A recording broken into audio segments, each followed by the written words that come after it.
ஸ்ரீ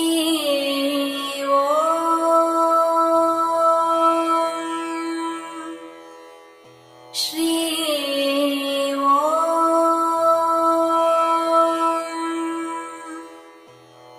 ஸ்ரீ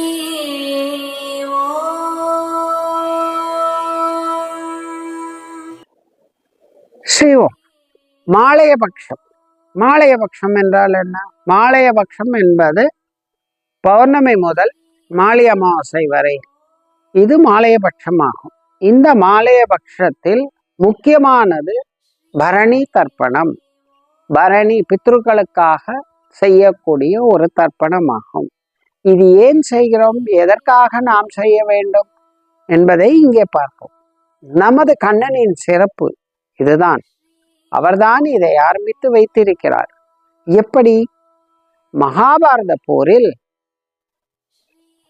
நிறைய பேர் இறந்து விடுகிறார்கள். இப்படி நிறைய பேர் இறந்ததால் அங்கு உள்ள தாய்மார்கள், சகோதரர்கள், சகோதரிகள் எல்லாம் அழுகிறார்கள். யாரும் இல்லையே தர்ப்பணம் செய்ய. யாருக்கு யார் தர்ப்பணம் செய்வார்கள்? என்ன செய்வார்கள்? இந்த ஆத்மாக்கள் எல்லாம் அலையுமே. இந்த ஆத்மாக்களுக்கு நாம் ஒரு நல்ல வகையை தர வேண்டுமே, ஒரு நல்ல முக்தியை தர வேண்டுமே. இந்த ஆத்மாக்கள் இப்படி அலையுமே என்று எல்லோரும் வருத்தப்பட்டு கண்ணனை வந்து அடைகிறார்கள். கண்ணா, என்ன செய்யலாம்? இந்த விதமாக இந்த ஆத்மாக்கள் எல்லாம் அலையுமே. மகாபாரத போரோ முடிந்து விட்டது. ஆனால் ஆத்மாக்கள் இப்படி அலைந்தால் நன்மை உண்டாகுமா? ஏதாவது ஒரு வழி சொல்ல மாட்டாயா? கண்ணன் சிரித்து கொண்டே, கவலையை விடுங்கள், நான் இருக்கிறேன், நான் பார்த்து கொள்கிறேன்.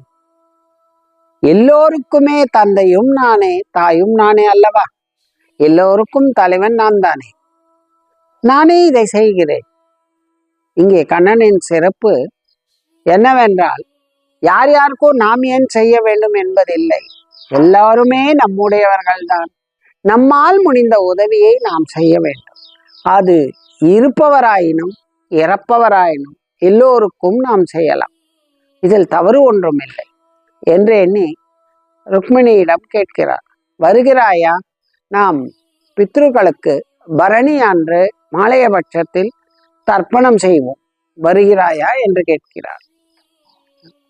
மகாராணியான நமது ருக்மிணியும், வருகிறேன், நாம் செய்யலாம் இந்த தர்ப்பணத்தை. லோகக்ஷேமம், அனைவரும் சௌக்கியமாக இருக்க வேண்டும். அனைத்து ஆத்மாக்களுக்கும் என்னென்ன வேண்டுமோ அவை சேர வேண்டும் அல்லவா? இதை செய்வதில் எந்த தவறும் இல்லை. லோகத்திற்கு தாயும் தந்தையும் நாம் தானே, செய்யலாமே.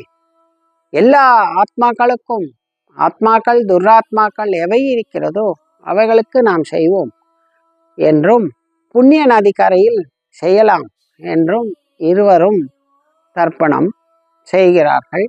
எல்லோரும், எல்லா ஆத்மாக்களும் அதன் இடத்திற்கு போய் சேர அருள் பாலிக்கிறார் கண்ணன். இப்படியாக கண்ணன் எல்லோருக்கும் நன்மை நடக்க வேண்டும். எந்த ஆத்மாக்கள் ஆனாலும் இவர்களுக்கு உதவி செய்ய வேண்டும். இங்கே எதிராளி ஆத்மாவா, நம்முடைய ஆத்மாவா என்றெல்லாம் இல்லை. அனைவருக்குமாக எல்லோரும் நன்மை பெற வேண்டும். நமது ஒரே கொள்கை என்ன கண்ணனின்? எல்லோரும் நன்மை பெற வேண்டும். எதிரி என்பது நமக்கு யாரும் இல்லை. நாம் எல்லோருக்கும் நன்மைதானே செய்ய வேண்டும் என்று செய்தார். அப்படிப்பட்ட கண்ணனே எல்லோருக்கும் செய்யும் பொழுது நாம் ஏன் செய்யக்கூடாது? நாமும் எல்லோருக்கும் செய்யலாம். இந்த பித்ருபக்ஷமாகப்பட்டது பரணியில் செய்தால் யாரெல்லாம் துர்மரணம் ஆனார்கள் அவர்களுக்கும் செய்யலாம். நமது சகோதர சகோதரிகளுக்கும் செய்யலாம். நமது நண்பர்களுக்கும் செய்யலாம். நமக்கு யார் எதிரி இறந்து போனாலும் அவர்களுக்கும் செய்யலாம். இப்படியாக நாம் இந்த ஆத்மாக்கள் நன்மை அடையட்டும் என்று இந்த பித்ரு தர்ப்பணம் செய்தால் முக்தி அடையலாம். நமக்கும் ஒரு நன்மை, அவர்களுக்கும் ஒரு நன்மை. இதை செய்வதால் என்ன பலன் என்று நீங்கள் கேட்கலாம். ஒரு பலன் இருக்கிறது.